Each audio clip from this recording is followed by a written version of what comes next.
Good morning, guys. Good morning, everyone. Welcome back to my YouTube channel. I am here specifically with an objective to help you understand applied mechanics. Students preparing for advanced level under civil engineering, welcome. You are welcome. Those in the university preparing to write their HND, you are welcome into my class. Many students see applied mechanics as a very difficult subject, which is the smallest of the courses in the university. It is one of the basic subjects every student needs to understand. I will start by helping you to understand my objective. My objective is for you to be able to solve problems, structural analysis problems or applied mechanics problems. Here we have a beam. It is embedded at point A. We have a triangular loading of 30 kilonewton per meters with a length of 3.5 meters. Today, I will be teaching you on how to solve this type of beams, triangular beams. Today, I will be teaching you on how to solve this type of triangular beams. To solve this type of triangular beams is not easy and it's not in the same manner or in the same approach as we usually solve common beams. This one is a complex beam, but I will show you more easier ways on how to go about this type of beams. I will do my best to explain to the simplest format. Thank you very much. Please pay attention. Let's start. To begin with this type of problem, we start with the isolation. The isolation means we draw the free body diagram of this our structure.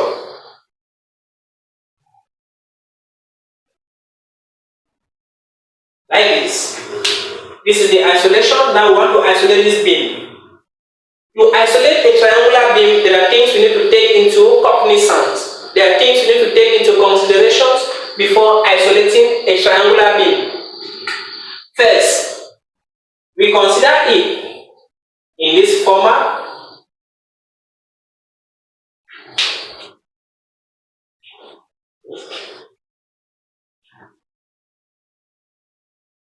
The isolation of a triangular beam is very simple. To get the resultant R of a triangular beam is equal to half base times the height. This implies our resultant force is equal to half. Our base of this triangular beam is 30 kilonewtons times 30 times the height. This is what is known as the height. This distance from here to here, which is 3.5 meters. We multiply by 3.5. We multiply by 3.5. Let me put so that we are able to differentiate between our point and our multiplication. So, like I said, you need a calculator. Get a calculator for yourself, it will help. Let's do the calculation to obtain our resultant force. R is equal to 30 times 3.5 is equal to 105. We divide by 2. It gives us 52.5. 52.5 kilonewtons. This is the value of our resultant force. 52.5 kilonewtons. Now, we draw the free body diagram of this, our figure. We are now going to have something of this nature. Don't forget, this our structure is embedded at this end. This means it has an internal moment.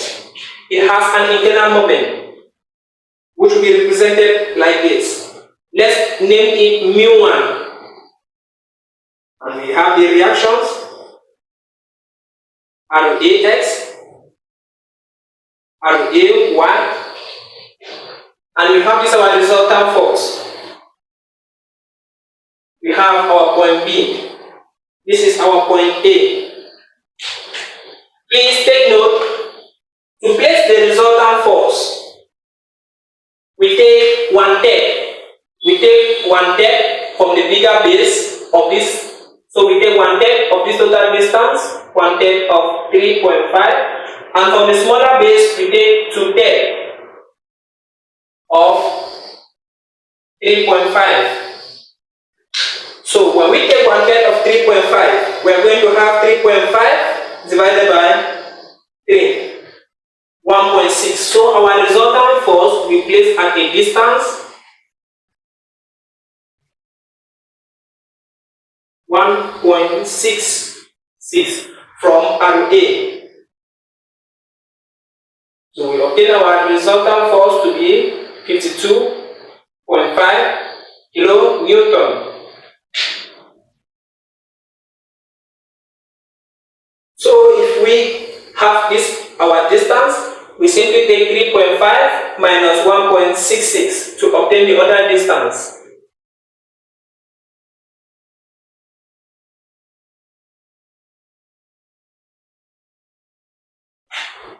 It's going to give us something as 2.33 meters. So guys, this is the isolation of the beam. This is the isolation of this, our beam. Now we can proceed with the calculation of this beam to evaluate the reaction at RA, the internal moment at μ1. Thank you very much.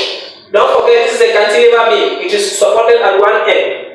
It is embedded at this end and free at this end. This is a cantilever beam. Thank you very much. Thank you. So guys, welcome back. Thank you very much. Thank you. So let's proceed.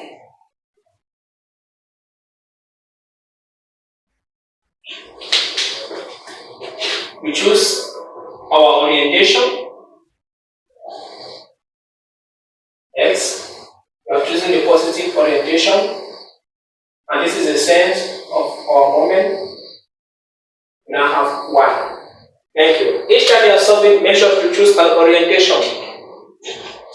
Now, we state the fundamental principle of static. It's the sum of external forces equal to 0. Now, our external forces here are RA plus our resultant equal to 0. Now, we start with the projection. Projection on X axis. Projection on X axis means horizontal forces.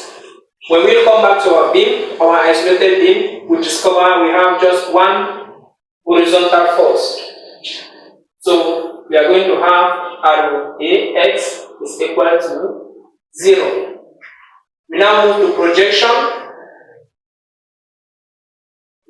on Y axis.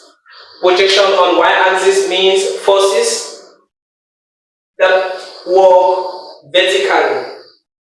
Forces that are applied vertically or that act vertically. So when we look here, we are going to see our RAY. It is in the same direction with our orientation Y. So it is plus RAY. Like I said, I will go step by step so that you will understand and get it much better. Thank you. When we look at our resultant force here, we discover it is coming down. It is opposing this, our orientation. So it is negative R equal to 0. Now let's make our RA the subject. So our RA Y is equal to our resultant force. This implies that our RAY is equal to the value of our resultant, which is 52.5 kilonewtons. This is the value of our RAY. Thank you very much. Now, let's go to sum of moment. Sum. of moment of external forces about point A equal to 0. Now, whenever we are choosing our center of moment, there are things we must take into cognizance or into considerations. When we want to choose our moment, there are things we must take into cognizance or into considerations. So, number one, moment M is the product of the force by the perpendicular distance D or the lever arm. Moment is the product of the force times the distance D. What does this mean? If we have a force, let's say R, if we want to look for the moment, we already have our force as R. Now the distance at a particular point A, so the moment of F about point A will give us F times the distance to this our center of moment A. So we are going to have the moment of R about point A. This is our center of moment. This is our center of moment A. Take note, any point you choose to be your center of moment, any force that acts there is 0 except the internal moment that exists in the beam. I repeat, take note, any point you choose to be your center of moment, any force that acts in that point or at that point is 0. I will give you the reason later. It's 0.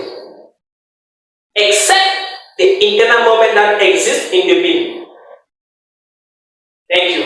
The reason why any force that acts at the point of our moment is equal to 0 is because the line of action of that force passes through the center of our moment. So thank you. Now, sum of external forces about point A equal to 0. This is point A.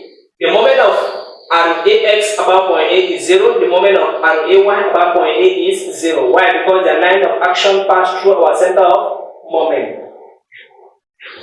We have our mu1. So we now got mu1. Don't forget I said moment M is equals to the force times the perpendicular distance. The reason why we have not multiplied mu1 here by a certain distance, let's say A, is because mu is already moment. It already has a distance D inside. It's already moment. So thank you. So we have mu1.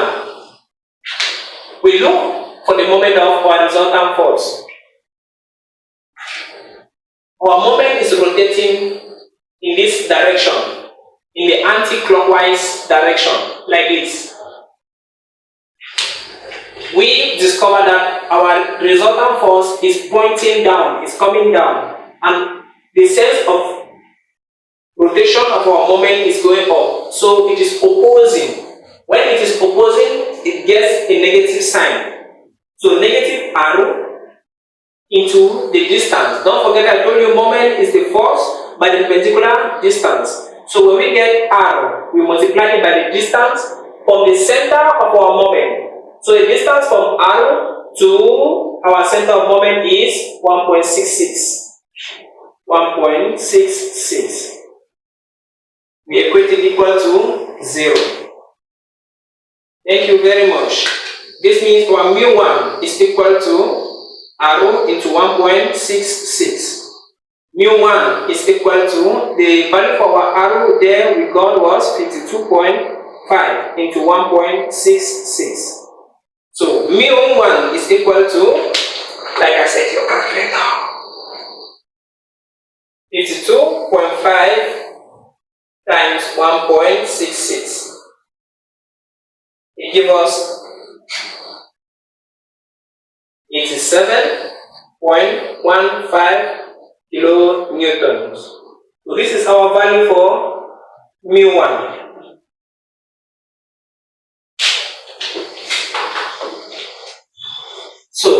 discover we have evaluated the load of RA and our mu man. So guys, thank you very much for watching my YouTube videos.